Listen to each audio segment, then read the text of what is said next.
Fala Pitaieiro! Seja muito bem-vindo ao canal Pitaeiros em Foco. Nesse vídeo eu vou explicar o que você precisa saber sobre matriz SWOT no seu planejamento estratégico de um pomar de pitaia.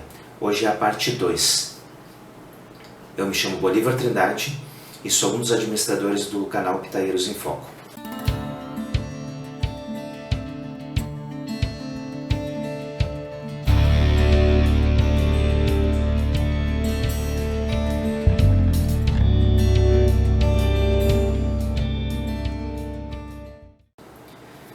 Convido você, caso não seja inscrito em nosso canal, a clicar no botão vermelho Inscreva-se e ativar as notificações clicando no sininho. Dê o seu like caso goste do conteúdo e compartilhe em suas redes sociais. Alguns vídeos atrás nós falamos da matriz SWOT. Hoje é a parte 2 desse vídeo, então caso você não tenha visto, eu sugiro que você clique nesse link que está aparecendo aqui em cima e visualize esse vídeo antes de ver esse de hoje, que é a parte 2. Feita a nossa matriz, que nós apresentamos no vídeo anterior, você tendo ela em mãos, hoje a gente vai aprender a priorizar cada fator que foi anotado. Essa priorização a gente chama de pontuação de riscos. Por que riscos? Pode ser risco positivo, risco negativo. Essa parte ela chama gestão de riscos, é muito utilizada pelas empresas em planejamento estratégico.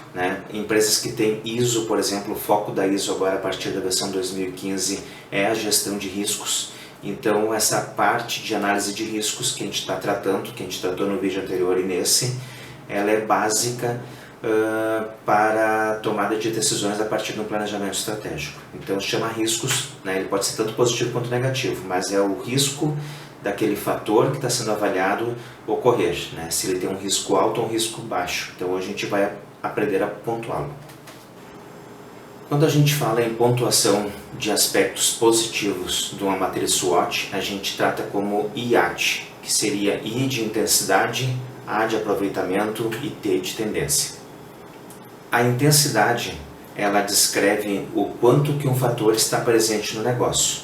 Então a gente pontua cada um desses fatores de 1 a 5, onde 5 é extremamente intenso, 4 é muito intenso, 3 é intenso, 2 é pouco intenso e 1 é nulo.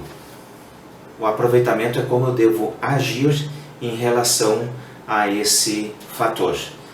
Então, o 5 significa que eu preciso de ação imediata, o 4 é urgente, o 3 é o mais rápido possível, o 2 pode esperar um pouco e o 1 não tem pressa. Tendência. A tendência, a gente deve ver assim como o que vai acontecer se eu não fizer nada. Então, se não tiver nenhuma ação minha, o que acontece? O 5 irá melhorar rapidamente, o 4 irá melhorar em pouco tempo, o 3 irá melhorar, o 2 irá melhorar a longo prazo e o 1 não irá melhorar. Então, o que significa essas pontuações de 1 a 5, gente? Se a gente olhar os três fatores, intensidade, aproveitamento e tendência, eles nos dizem em relação a um grau de 1 a 5, se a gente deve agir imediatamente, não deve agir imediatamente. A multiplicação desses três fatores ela vai nos dar o risco, que vai de 1, no caso se os três fatores forem nulos, forem 1, ou 125 se todos os fatores forem intensos, urgentes, e tiver uma tendência de piora. A pontuação que se dá para aspectos negativos chama-se GUT, que seria gravidade, urgência e tendência. Nesse caso, ela é muito semelhante ao IAT, que eu falei antes, intensidade, aproveitamento e tendência, porém ele é negativo, então é gravidade, urgência e tendência. A gravidade, ela diz o quanto que esse fator está presente no nosso negócio. Então, o quão grave ele é. Então, quando ele é 5 pontos, ele é extremamente grave, 4 muito grave, 3 grave, 2 pouco grave, 1 sem gravidade. A urgência, da mesma forma que o aproveitamento, lá nos aspectos positivos, ela nos diz como a gente deve agir em relação a isso. Então, 5 pontos: precisa de ação imediata. 4, é urgente. 3, o mais rápido possível. 2, pode esperar um pouco. 1, não tem pressa. A tendência, da mesma forma também que nos aspectos positivos, ela nos diz o que acontece se a gente não fizer nada, se a gente for omisso em relação ao problema. No caso aqui são aspectos negativos, então o problema está acontecendo e eu estou empurrando com a barriga, eu não estou fazendo nada, eu estou esperando que se resolva sozinho, né? Então o que vai acontecer se eu não fizer nada em relação a esses problemas? 5, irá piorar rapidamente. 4, irá piorar em pouco tempo. 3, irá piorar. 2, irá piorar a longo prazo. 1, não irá piorar. Eu vou pegar aqui um exemplo de fraqueza. Então eu coloquei aqui um exemplo de variedade que adoece muito. Então eu estou pontuando gravidade, urgência e tendência porque é uma fraqueza, né? Como a gente viu antes ali. Então gravidade, 5, é extremamente grave. Eu estou pegando um exemplo que eu conheço de um pitaial onde tem variedades que costumam adoecer com frequência. Volta e meia tem algum problema, seja fungos, manchas, enfim. Ele é uma planta fraca, uma planta suscetível a doenças, né? Então, no caso eu pontuei gravidade como 5, extremamente grave. Por quê? Porque essa planta ela vai desprender cuidados. A gente vai ter que estar pulverizando caudas, a gente vai ter que estar sanitizando ela, a gente vai ter que estar eliminando cladóides doentes, né? Enfim, ela vai exigir cuidados, e os cuidados, como eu falei num outro vídeo anterior sobre os elementos que compõem o preço de venda, essa planta vai fazer com que o meu pitaial todo despenda mais mão de obra e com isso, né, mais dinheiro, né? E com isso o meu custo de produção seja maior. Então, como gravidade, eu botei extremamente grave. Quanto à urgência, eu pontuei como 4. É urgente, não é algo assim que eu tenho que parar tudo que eu estou fazendo e fazer, né? e agir, mas é algo que não dá para esperar muito. E como tendência eu coloquei 3, irá piorar. Por que eu não coloquei uma pontuação maior? Porque não é algo que vai mudar de cenário rapidamente. É algo que eu, pela minha própria atividade, poderia fazer piorar, né? Então, se eu tenho essa planta e eu não tiro ela do pomar, naturalmente, daqui a pouco eu vou estar retirando cladóides para fazer mudas, vou estar multiplicando o problema. Então, não é algo que vai ficar parado, né? E pode piorar de se alastrar, eventualmente de propagar doenças para outras plantas saudáveis que estão na volta, né? Então eu coloquei como irá piorar.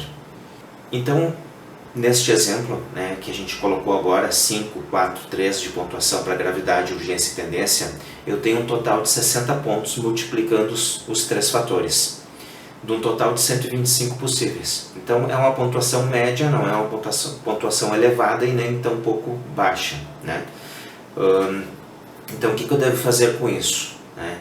Eu uso por prática adotar uma pontuação onde a partir de determinada pontuação nós temos que agir, né? Nesse caso aqui ela é mediana, né? Talvez não seja das primeiras prioridades que eu vou atuar, mas com certeza ela não vai passar esquecido. Então o que a gente vai fazer agora? Nós vamos pegar cada um desses fatores da matriz SWOT, esse aqui é o papel que eu mostrei no vídeo anterior, e eu vou pegar cada um desses fatores e eu vou pontuá-los.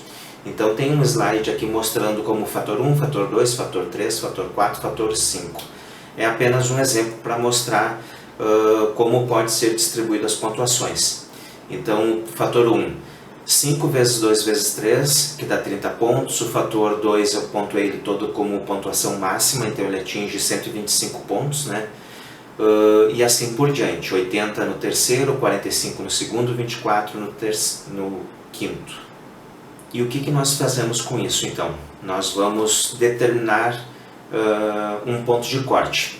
Esse ponto de corte, ele deve ser uma pontuação onde a partir dela eu tenho que tomar ações, né? Vai ser do meu critério e da minha administração do negócio. Então eu posso dizer que 80 pontos é suficiente a partir de 80, ou então a partir de 60, a partir de 75.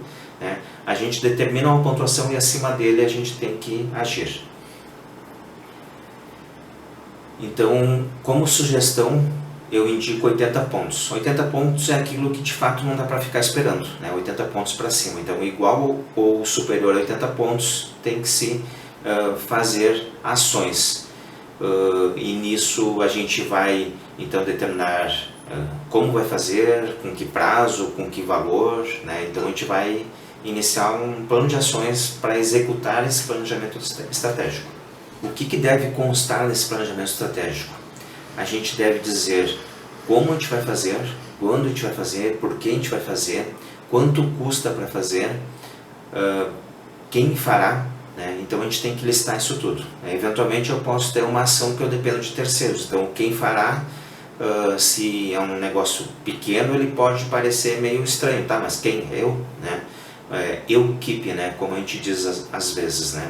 no mercado. Mas eventualmente é um negócio maior, é uma empresa, uma agroindústria, uma empresa de maior porte, um agronegócio, né, onde eu tenho outras pessoas, então o quem fará faz mais sentido. O quanto custa é importante para que a gente avalie a viabilidade e o retorno do investimento. Então, eu sabendo quanto eu vou gastar para fazer determinada ação, isso vai também me dar grau de importância e me ajudar a planejar em quando eu posso fazer isso, né? Isso então vai ajudar a decidir o quando, né? Que é a data, né? Para que uma ação seja tomada, necessariamente a gente tem que ter uma data, para que a gente enxergue o horizonte e trabalhe com aquele horizonte de metas estabelecidas. O que fazer e por que fazer é importante para que na frente a gente lembre. Eventualmente nós podemos colocar uma ação e depois não saber por que a gente está fazendo aquilo ali, não lembrar como a gente chegou naquela ideia, né? Então é importante para a gente guardar a memória de como a gente chegou naquilo. Ou talvez se a gente for passar por uma outra pessoa fazer a atividade, que a pessoa saiba qual é o propósito, de onde vem isso. Em outros vídeos mais para frente nós falaremos de outros aspectos do planejamento estratégico. Hoje era isso, espero que tenha gostado, deixe o seu like e compartilhe em suas redes sociais. Espero vê-los no próximo vídeo, um fortíssimo abraço.